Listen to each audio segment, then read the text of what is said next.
Hello aspirants, you're hearing to the aspirant voice. This is the first video we are uploading in our initiative, under our initiative, the mains map.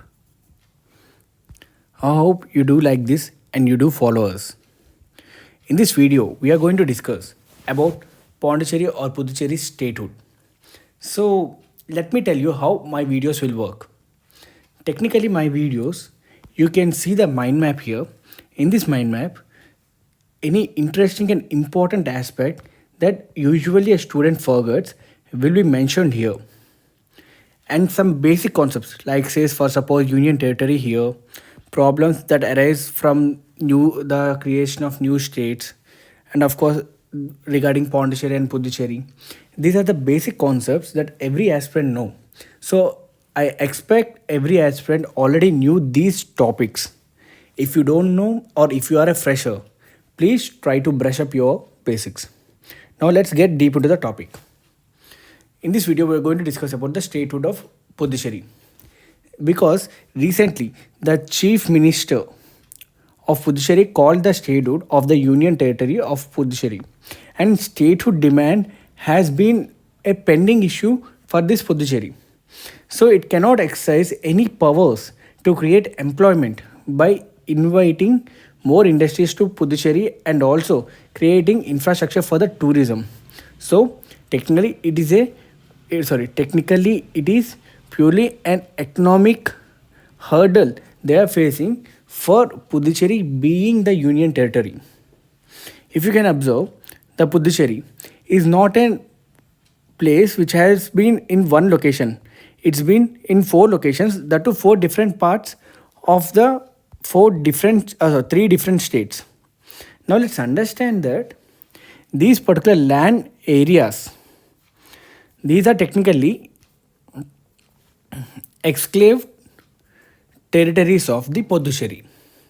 So now these four together they want a state. That means the state can be ruled with four exclave locations.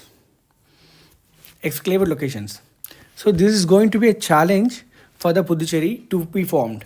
And of course, as we are discussing about the four different locations, let's understand. First one is Yanam, which is located in the Andhra Pradesh, Puducherry and Karaikal. These two are located in the Tamil Nadu, state of Tamil Nadu, and Mahe, which is located in the state of Kerala. So these are the four districts of Puducherry. Now let's understand about union territory. Of course, it is a basic thing, but let me repeat conceptually a little bit about union territories. So basically union territories refers to those federal areas. Okay, these are the federal areas which are too small to be independent or too diverse. This diversity that could be economically or culturally, or it could be geographically too. So such unique areas which are too small to be independent are to be merged with the surrounding states. They are supposed to be merged with the surrounding states, but they are not, because they have the diversity from that state, or you can say financial weakness or political instability, whatever the reason. Those particular states will be included as union territory or can be made as union territory. So as these reasons, they could not survive a separate, I mean the kind of diversity they have, they could not survive a separate administrative units as a state. So they couldn't survive these particular administrative units and had to be administered by the union government. And also the union territories are basically administered by the president. It is administered by the president, and in the union territories the lieutenant governors, let me write for you, sorry, spelling is wrong, lieutenant, so this is an lieutenant governors are to be appointed by the president of India to be the administrators of particular those union territories. However, let me list out Puducherry, Jammu and Kashmir, as well as Delhi are the exception in the regard like president should appoint and have an elected legislatures also here and government due to the status of partial state, that is not completely a state but they do have the assembly, so they are called partial state. And currently India has 8 union territories. List out them, it's your assignment, it will be very fun. Now let's understand some background on the demand of this particular issue. When the Constitution of India has adopted in the year 1949, the Indian federal structure compromised into four parts. They are A, B, C, D. So when we are discussing about this, the part A is former provinces of British India that had a governor and a legislative body, and the part B, the former princely states that were ruled by Raja Pramukh. That and part C, provinces of the chief commissioners and some princely states ruled by chief commissioners, and part D is for the territory of the Andaman and Nicobar Islands, which are basically ruled by lieutenant governor appointed by the central government at that time. So, under the State Reorganization Act of 1956, Part C and Part D states were combined into a single category, that is of Union Territory. And the concept of Union Territory was added by the Constitution's 7th Amendment Act in the year 1956. So you can understand the State Reorganization Act 1956 and Constitution 7th Amendment Act in the year 1956, Union Territory were added. Now let's understand the reason for the demand of this particular Pondicherry or Puducherry. Basically, the linguistic and cultural reasons are the primary for creating new states of the in the country, but this is not limited. And of course, the main reason for the Puducherry too is economic development. This is because Puducherry has a scope for economic development, but it was being restricted as the resources were not used. And also, let's see some other factors how a state is formed. That is competition for local resources, government negligence towards certain regions, improper distribution of resources, difference in culture, language, religion, so many things, and the failure of the economy to create enough job opportunities, and the mobilization of population and the democratic political process are also one of the reasons, and the sons of the soil feeling. Sorry, the sons of the soil feeling. These are the factors again. Now let's understand what could be the problem of arising from the creation of a new state. Basically, different statehood can lead to the hegemony of ruling community, or you can say tribe or caste of their powerful structures, and this can lead to intra religion, or you can say intercommuni within the society, intercaste issues and so many things, and also issues between the subregions. This could also lead to issues between the subregions. And also the formation of a new state can also lead to certain negative so this is negative, okay, negative political consequences. Negative political consequences. And just a small group of lawmakers could form or break a government at will. Because you can see Puducherry, it has only 4 districts. So comparatively, even if after it is getting a full status, the number of lawmakers will be low. The number of lawmakers will be low. That is very less in number, to be precise. So as they were less in number, it will be an issue. And also the formation of new states, there is a possibility of an increase in interstate water, electricity, and also the border disputes.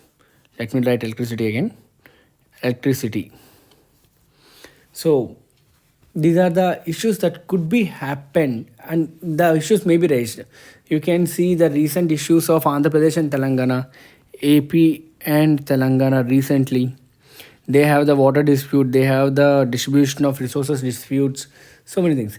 And the division of states would require enormous resources to build capital city.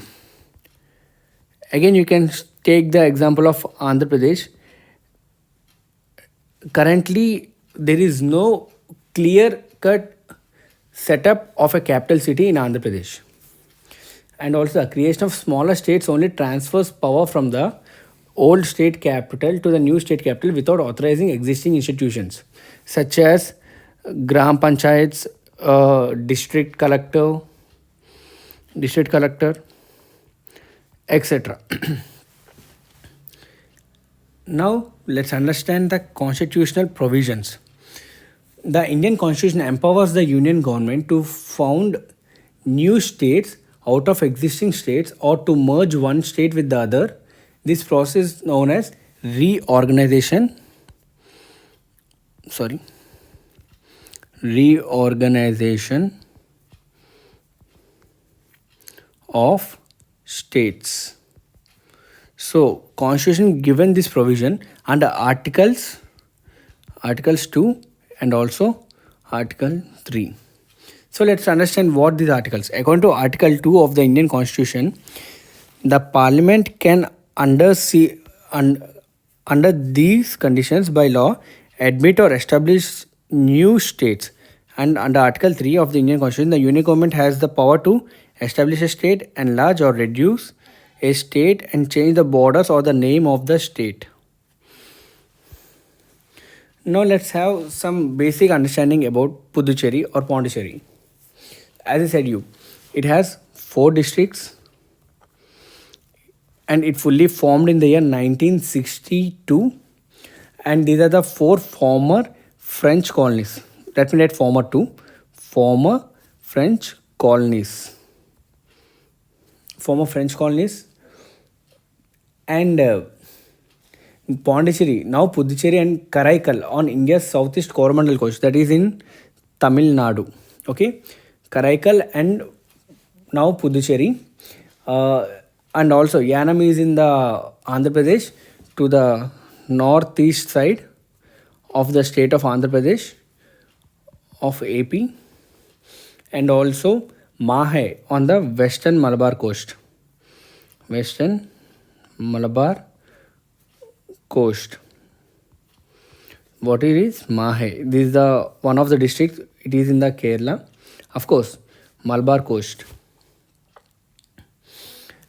And in the year 1674, these locations were emerged as the French colonies, and when it was bought by a local ruler. And the colony of Pondicherry was the scene of frequent fighting between French and Dutch till 17th century. And also these are many several times occupied by the British troops. However, it remained a French colonial possession until the year 1962. Now let's discuss way forward. The economic and social sustainability must make precedence over political considerations, and also it is better to allow democratic concerns such as development or decentralization, and also governance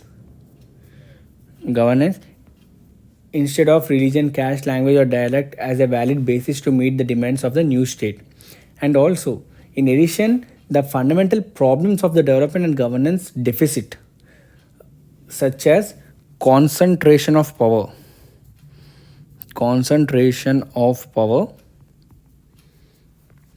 corruption, administrative inefficiency.